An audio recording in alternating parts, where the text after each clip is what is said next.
Hi, Jen. Hello, Joe. How's it going? Pretty good. It's Good to been a see and while. hear you. Yeah. It has been a while. How long do you think it's been since we've seen each other?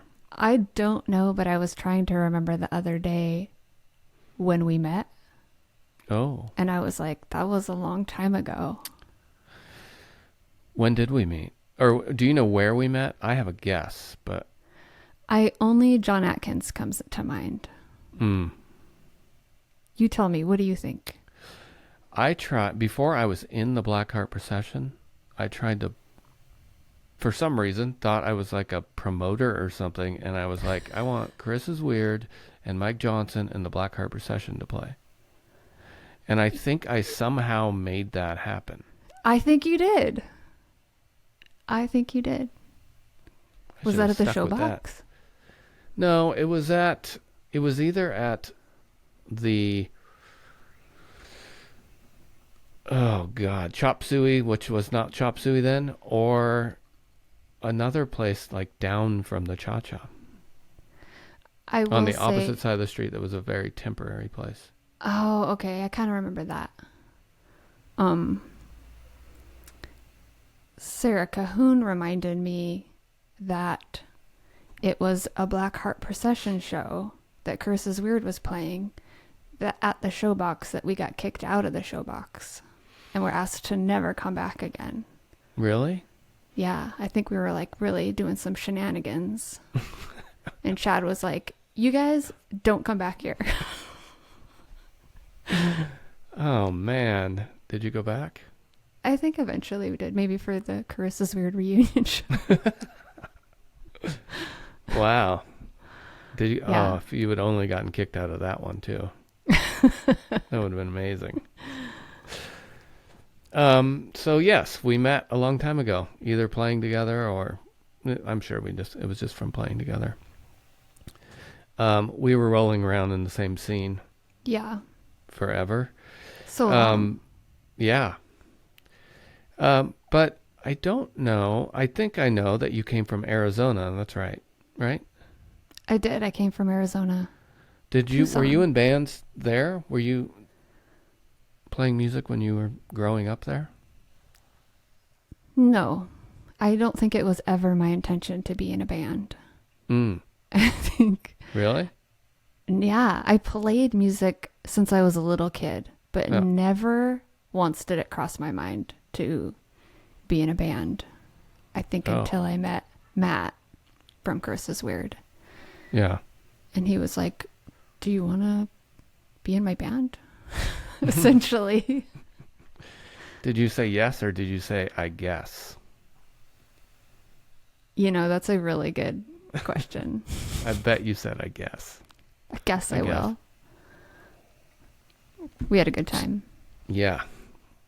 But that was So my first band. Some that people are was, like, okay. what was your first band? And I'm like, Carissa's Weird. And they're like, come on. Yeah. So did you have formal training of sorts? I guess a little bit. I Mhm. played the trumpet in elementary school and had to be in band, Yeah. essentially. Well, I guess through junior high. And then my music teachers were all like, this is your ticket to college. This is your ticket to college. Yeah. And then probably like 14, I was like, I want to play guitar. I'm getting out of Oh. this trumpet situation. Yeah. And then my music teachers were so bummed because I was like, see you later, trumpet. That's right. See you later, college. That was your ticket to I- Grunge City. Yeah, I never went to Just- college. Okay, so you went from trumpet to guitar and then that was it. But you also are, you've got some keys talent, I'd say. You know, that's true, Joe. I did actually take some classical piano lessons now that I'm Okay. recalling in my memory. But I was in my Mhm. 30s. I Yeah. was like making a record and I was like, you know what? I want some actual piano lessons. Right. And everyone was like, why are you taking piano? You could play it. And I'm like, I know, but like I want to learn it.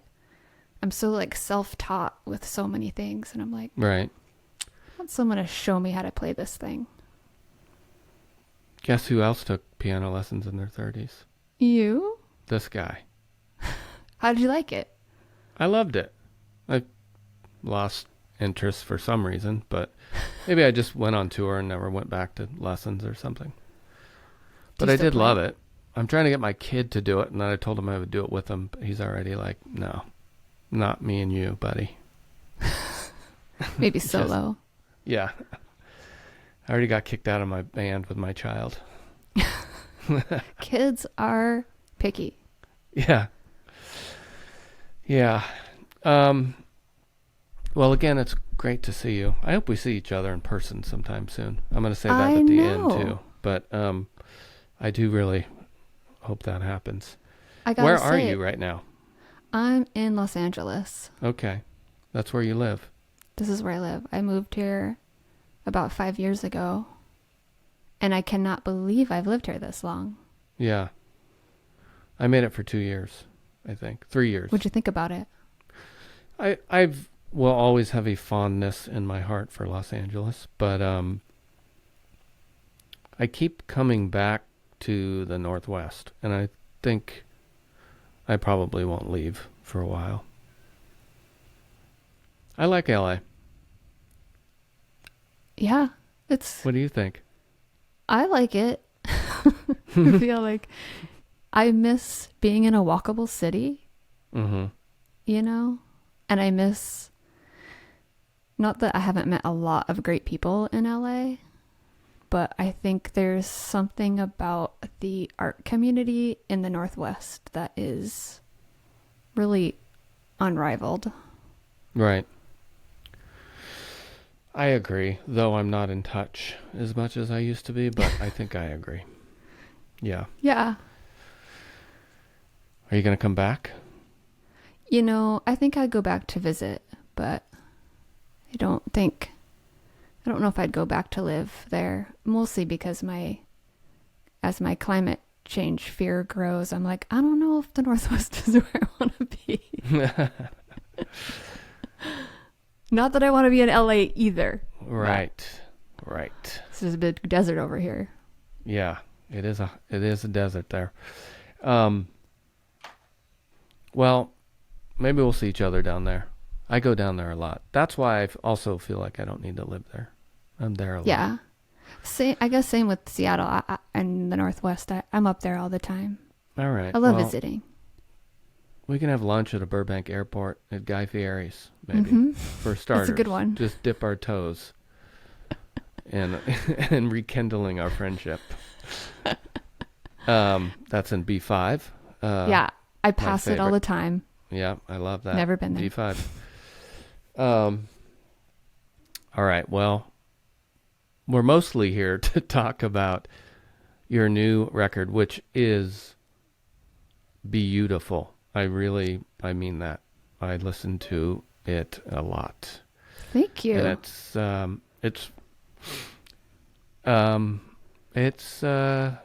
don't know. It made me cry last night, a particular song. And I think that's a good thing. It's called The Last Night of Sadness, and it's out on Gay Forever Records. Is that Records? Is that at the end of it? I guess so. All right. Cool. You know, I made it up, so. Yeah. And so that's out on Gay Forever Records on October 13th. And this record has, I think I've listened to most of your records. I've followed your evolution for the most part. And at this point, this record has some kind of, some goth club rhythms to it. And, but a lot of more than ever, kind of hip hop and pop production, to me at least. Pretty big stuff and big sounding. It's got hooks galore, which one thing I'd learned about listening to this record, or just realized really, because every time I saw you live over the years, I'd be like, oh, fuck, the hook. You're like a hook master. And this record has hooks in the verses and the choruses. What a compliment. I'm serious. But that's kind of your MO, I think. And the other thing I realized is that you have a style, again, as kind of far as I'm concerned, but a lyrical and vocal style, but it transcends like all these other styles and subgenres of music very well. Like it's pliable. And I think that is the nature of your hooks, I think. I think that's what makes it happen. It's just a theory. But you're also addressing things in this record that I think you are addressing more clearly. Addiction, recovery, death, missed love. And it seems to me like it's a little more literal, and the story is more clear this time around. And it's delivered in pretty confident and poignant way. Where were you when you started writing this record? Where were you in your mind, in your life? You know, I feel like I had started writing this, I think, right end of 2019. Kind of dabbling in some, it's like you finish a record and you're like, I guess I'm writing a new record. Yeah. I didn't mean that to sound silly. It's just how it works all the time. And, I guess sometimes I don't want to be like pandemic, but, I think okay. the being in a collective space with the world, essentially, with other people, with friends that I don't know if we'd experienced in a really long time. Everyone kind of in a similar experience. And, I was just kind of writing about, I don't know, I guess I was in LA at the time and wanted to tap into this feeling of I could not believe how much suffering I was seeing. And coming from a pretty privileged place, my life was generally okay. And I was like, how do I put these things together in my mind? Mm-hmm. And just was kind of able to write through some experiences. I don't know if I'm being too vague here. Right. Well, I mean, it's funny that you say that because, as I said, it feels there's nothing vague about. I mean, for most of these songs, and these lyrics, there's not much vaguity, if that's a word. If it's not, it is now. But you know what I mean? Does it feel more clearly delivered and? Yeah, sometimes I like to think about it as a door being open in my mind. Sometimes it just feels like, who's writing this song? Mm-hmm. Am I writing it?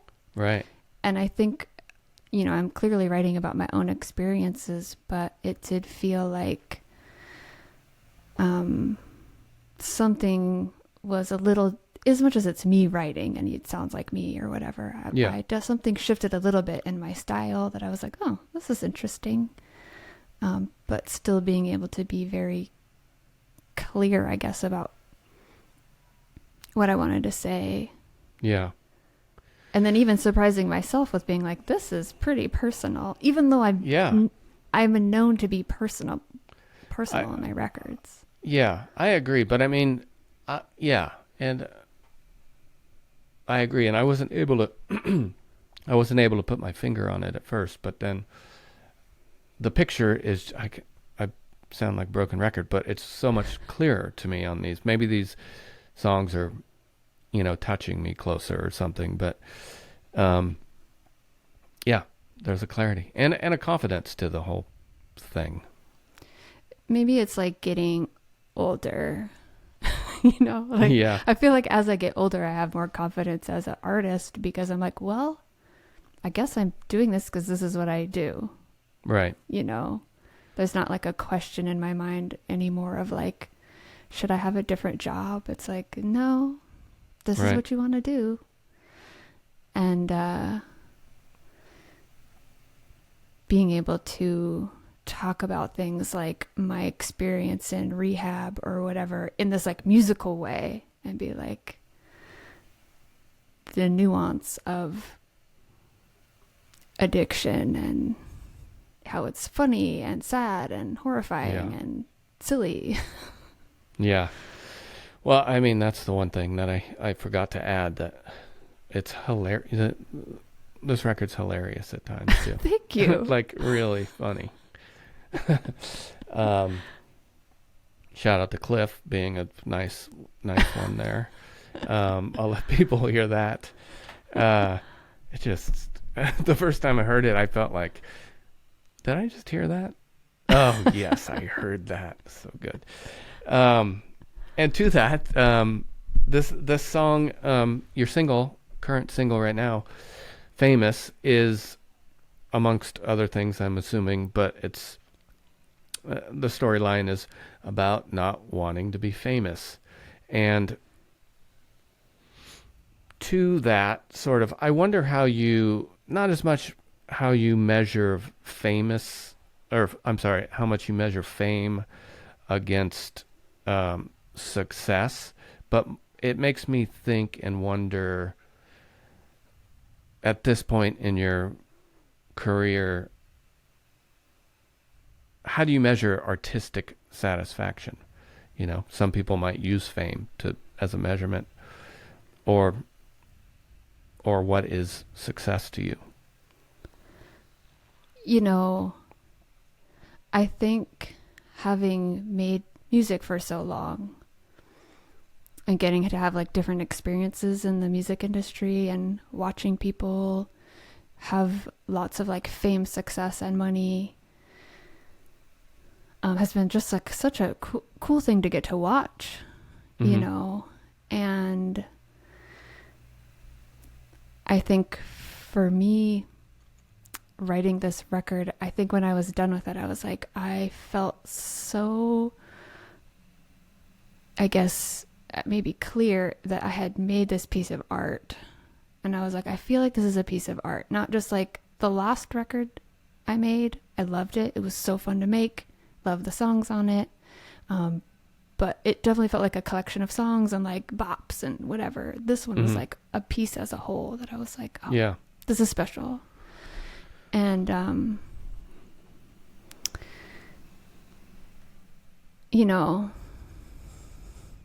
I feel like getting to be at the point I am now with, I have sometimes like teenagers at shows come up to me that know Carris is Wierd, and I am always like, whoa, what? And they're like, I'm such a big Carris is Wierd fan, and or people writing me on the internet. And I think to have a band like that wasn't necessarily like famous or successful in its time, but has somehow managed to stay relevant, you know?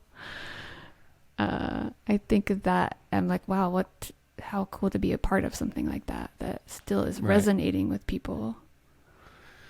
Yeah, it sure is. I just listened to Carris is Wierd about a month ago while I was on tour. It was fun. I love, sometimes I'll just like search Carris is Wierd on Twitter, because the way people talk about, like, they're like, my roommate's been playing Carris is Wierd for 3 days. Should I check on them?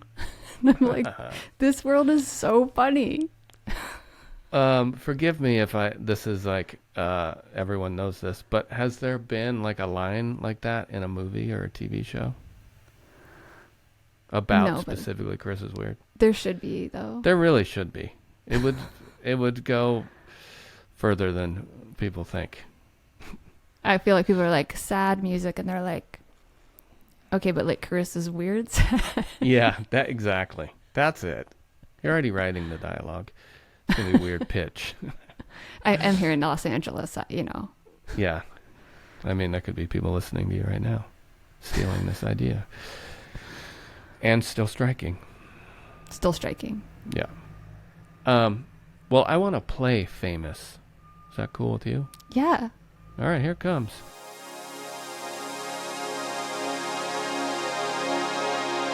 Just a kid in a goth club, didn't know how to feel love, being dumb and doing drugs, apologies coming to no one. Everyone was a vampire, but they won't be just sucking blood. Didn't know who my father was. 10 years in therapy, telling the same story, telling it in different ways, talking about the same 10 things. I feel better though. Struggle up to the mountaintop, looking down at the lights a lot. Nothing's real in Hollywood. Everybody's got a dream, fuck it, I'm not gonna make it. Turning the lights off. Fuck it, I'm not gonna make it. Turning the lights off. Fuck it, I'm not gonna make it. Turning the lights off. Fuck it, I'm not gonna make it. I never wanna be famous. I'm thinking now I might hate it. I never wanna be handled and tied up in gold. I think I'd be so anxious, don't know how anybody hangs it. I never wanna be famous, famous, famous. Leaving home at 17, I was on tour at 23, giving up on everything. My drinking ain't stopping for no one. Never been in a fist fight, but I married a hot type. She's wearing a Misfits shirt, cause she's a Metallica fan. R.I.P. Cliff, the television you missed. Kim lost her diamond earring in the ocean. Everybody's got a dream, fuck it, I'm not gonna make it. Turning the lights off. Fuck it, I'm not gonna make it. I never wanna be famous. I'm thinking now I might hate it. I never wanna be handled and tied up in gold. I think I'd be so anxious, don't know how anybody hangs it. I never wanna be famous, famous, famous. Struggle up to the mountaintop, looking down at the lights alone.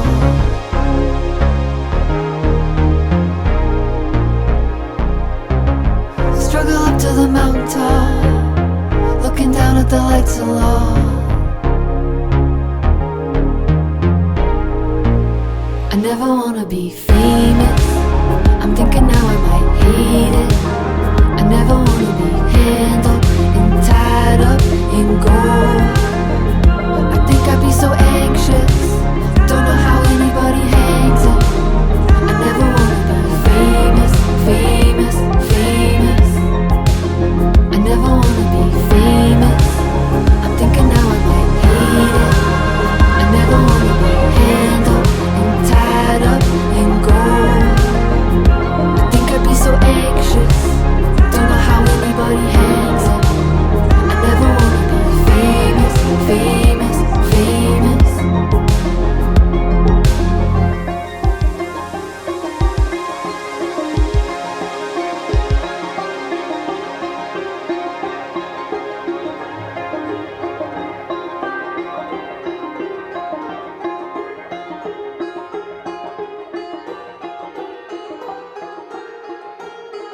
That I forgot about the banjo at the end, which you need to tune it. It sounds kind of fucked up at the end, but you can fix that. But there's an interesting thing about that if you get to listen to the record, which I've gotten to listen to. I love the way the record is sequenced, and all like those two songs play in together, and also the song titles, the way you have the parenthetical suggestion of the next song. Oh, yeah. Maybe it's really, I mean, it's really interesting. It really adds to the sequence. It's cool. And I want to talk about the production of this record because you did this all on your own, right? I did. It's I did. like that I assumed you couldn't do this, but this is like a huge sounding record. Thank you. It's a big, wonderful pop almost record, I guess. I definitely was going for a big sound. Like, were. how do I make it something intimate that also is big, you know? Yeah.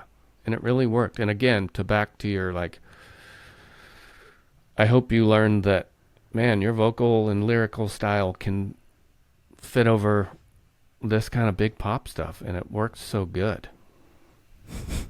It's amazing. I'll take that compliment, Joe. Good. When I had the demos, I was talking to Brian Fennell, who did Single Rider, and I was like, just kind of like, what do I do? You know, kind of talking to him about it, and he was like, you could do this record. And I was like, I could? And he was like, the demos sound great. You just take it to the next level. And I was like, okay. And you did. All I got to tell you, though, it was one of the hardest things to take something I had already written and be like, how do I make this cooler? Yeah. You know, it was a great challenge, though. Did you have keyboards mounted on the wall? Giant monitors? Like, I do love a synthesizer. Do you have 4? You know, I only have 2, but I will. It sounds like that kind of production. You're just like, oh, I want that. It's just, it's great. What were you listening? Was there anything that you gleaned from, any music that you can remember? It's kind of a silly question, but sometimes there's an answer. Yeah, you know, I was actually listening to a lot of synthesizer music. I think I was listening to like some horror soundtracks that I just was like, I love this kind of music. How do I make it with my music? Right. You know, and I listen to a lot of hip hop too. Yeah. A lot of Cardi B and Nicki Minaj, and I think that production and just sometimes those turn of phrases and their lyrics and stuff, I was like, this is so cool. Yeah. And you did it. You took the cool stuff and you made it cooler, I think. So did you, I wanted to say also, whether you made it in a bedroom or not, it's just like, doesn't sound like a bedroom record, which is not news to the world. So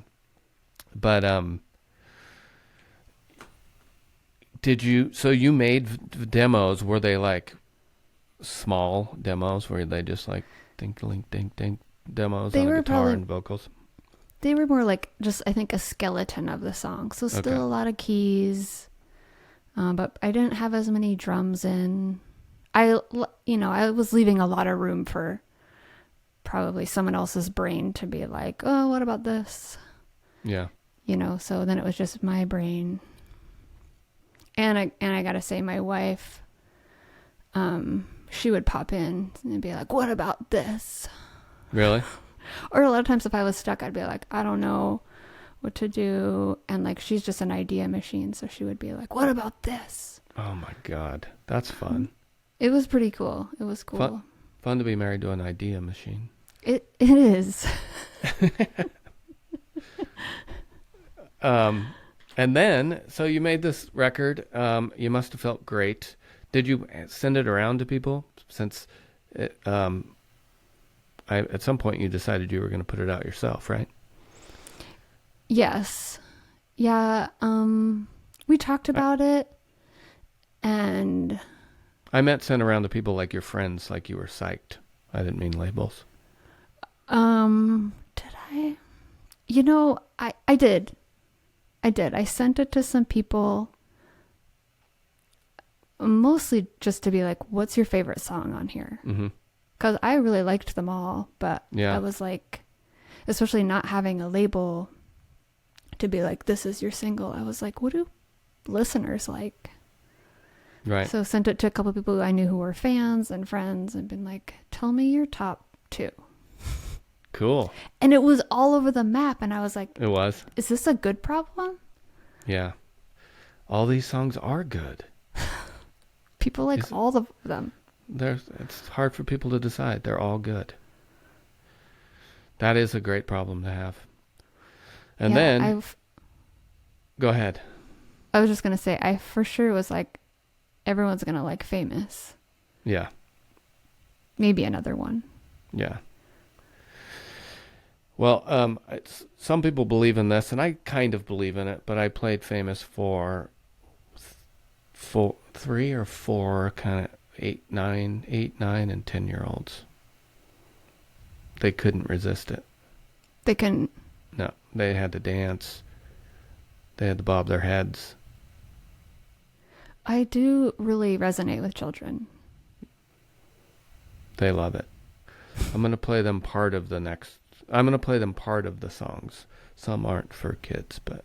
Yeah, I feel like I did actually make a clean version of the record. And then I was like, the concepts on the record might not be for kids either. That's kind of what I was thinking. It's more like the questions. Oh, yeah. God, I have to answer that. It's a kind of a long story. There it is. There's some more humor. Your brilliant humor. So then you finished the record and you decided to put it out yourself on your record label, Gay Forever. Is this the only thing out on Gay Forever? I guess officially our first release. Yeah. Yes. I did put out a couple digital releases. I was using it as my record label of stuff I had put out. And then this is such a bigger deal that me and my wife were like, I feel like it's more like a creative house versus a record label. Like, yeah, let's have a place where we can make stuff and put it out and help people make stuff. And right. And did you how I mean this may be a boring question, but how was it daunting putting out your own record with distribution and everything these days? I haven't done it. I haven't done a version of it in 10 years. I figure I assume everything's changed. Everything has changed, but it's probably easier. Right. I think probably because so many people self-release. Yeah. Where this is going to be a little nitty-gritty here, but when we were doing the CDs, from mastering, it's like, get the DDP and, got to make sure you have all this stuff to whatever for the CD all company. Those things. And literally, and have the artwork, whatever. And I just felt like you could almost upload it from your phone into there, Right. Yeah. They were like, put your record cover here. And I'm like, do we need to be in the proper layout? And then they were like, scroll way down. They're like, if you have a DDP, if you have a proper layout specs, enter here. And I was like, we could have just done the whole thing without all this. That's why I ask. It's got to be easy now. Kids, you don't need those record labels unless you want one. Unless you want someone to send you a bunch of emails. It is still daunting in the fact of all the copy you have to write. Yeah. Writing copy's fun, isn't it? Luckily, I have 2 people who are really good at it. Oh, great. Well, I hope you keep the label going. Help some other people out. I would love to. I feel like I'm hoping my production on this record gets some other artists being like, I'd have Jenn do my record. Yeah. Yeah. What else you been doing besides playing music and running a creative house?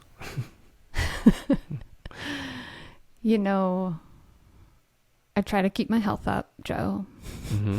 Drinking lots of water. Yeah. Doing my exercises. What kind of exercise? I go running. You do. A lot. I do my ab workout. Yeah. To keep my core strong. as I'm getting older, I'm like, you gotta have a strong core. You do have to have a strong I don't core. have kids, so I don't know who's gonna take care of me when I get older. So your core will. Yeah. Your core will take care of you. All right, so you're exercising, you're drinking water. Yeah, there's a cool movie theater near my house that just opened up. I guess it's old. It used to be a video store in LA called Vidiots, and they reopened. Oh, right on. And they show old movies. It's great. All right. I'm going to go to Vidiots. Maybe that's another thing we can do together. Go to Vidiots when I'm in Los Angeles. Yeah. We just saw Raising Arizona. You remember that movie? Yes. It was exquisite. It's so beautiful. Yeah. It's a so wonderful silly. movie. Yeah. I was like, the writing on this is so efficient. Are you going to tour? Do you have a band to play these songs? I do have a band to play these songs. Oh, cool. Part of me making this record was like, after this, I had written the songs and was like recording it. And I was like, I really just want to hang out with my friends and play music. Ultimately what I was doing when I was younger, but how do I make this a job? Yeah. So a couple of my friends are singing backup on it, and they're going to play some shows. Oh, cool. Play some shows with me. What do you think your instrumentation will be? Do you know yet? Probably keys, bass, drum machine, I'm guessing. Cool. Will there be a guitar? I don't know. Sometimes I'm like, how could I not bring a guitar on tour? But I know, I don't that'd think be funny. I will be. Wow. Just bring it. Just in case. You'll feel better. Or be brave and don't bring one. Any tours, any shows booked for this year? We're working on some shows. Little Seattle show, probably an LA show. See what else pops up. Okay. All right. Well, I'll be at one of those. Great. Just don't do it in the middle of November. That's the only time I'm unavailable. Well. Thank you. Thank you. You don't have to say anymore. Well. All right. Well, it was fun talking to you, and congratulations on this record. It's rad. Yeah. Thank you so much for taking a listen to it. I'm glad I feel like it hit you in the way that I am hoping it resonates with people. Yeah, it hit me hard. I'll say that.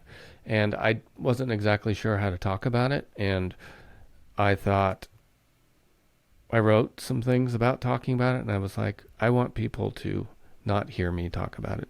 It is plenty powerful for everyone to have a powerful experience. What a delight. Yes. So thank you. And I'll see you at Vidiots, Burbank Airport, Seattle, somewhere, hopefully. Definitely Guy soonish. Fieri's. Yeah, we'll do it. Yeah. I've never been there. All right. Let's do it. I mean, it's got to be good. He's a chef. It's in the airport. It's in the airport. It's in the Burbank airport. It's got to be expensive to open a restaurant there. He's a chef. He's on TV. And he's got bleach. He's got hair bills to pay. Yeah. So it's probably busting his ass to keep that place delicious. It's got to be. Got to be. All right. I'll talk to you soon, I hope. All right. I'll talk to you later. Bye. Thank you. Bye. Bye.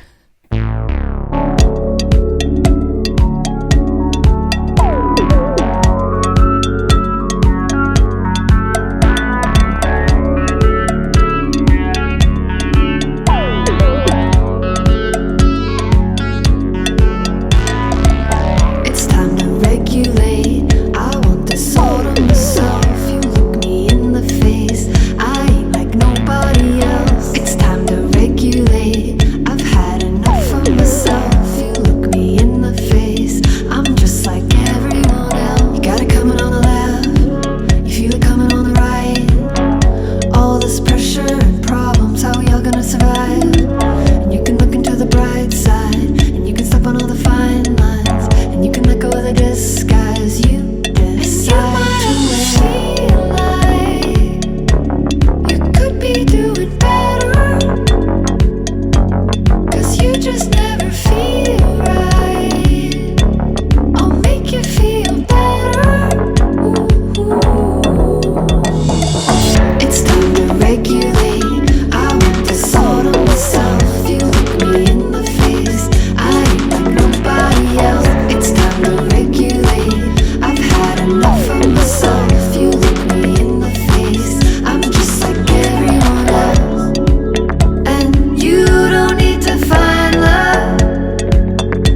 like nobody else.